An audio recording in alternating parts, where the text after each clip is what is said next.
So I'm just looking around, just for my information, how many cities our size get this type of money? Throughout this, like, Texas, I mean, you said there was 3 in Texas.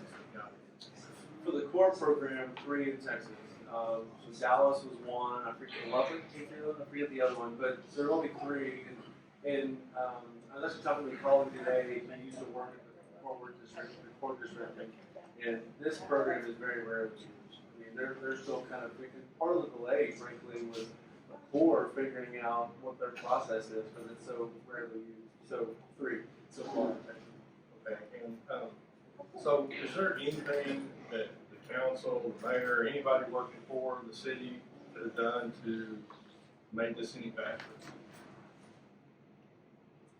No, I don't know what it would have been. I honestly don't. I mean, the next presidential budget that was, or the next federal budget that was available for requests after that, that fall of 22, and then really got all the media attention and the community focused on it, was the budget that the city was included in. And so that being the quickest path, the cheapest money, I don't know what you could have done. And then, yeah, and I'd add that,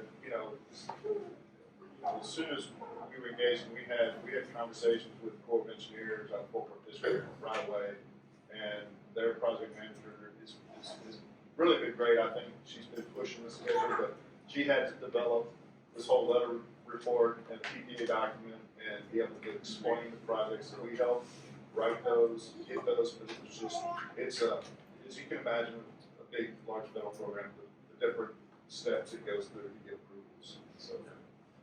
And I didn't mention, speaking of glossing over significant things, in the course of this, there was also a major government shutdown, and there was major staff reduction that reduced staff and EPA to review all this stuff. So the timeline for a lot of folks involved in this process was kind of stretched out. Did they also fire the EPA director and start changing a lot of the rules? It changed with the new administration, and one of the people that we got a hold of before she was Senate confirmed was the person who is over the wastewater program at the EPA. That's what helped your the waiver kind of go through. But I would love to tell you, Councilman, that lots of cities get this money, but that's just not the case.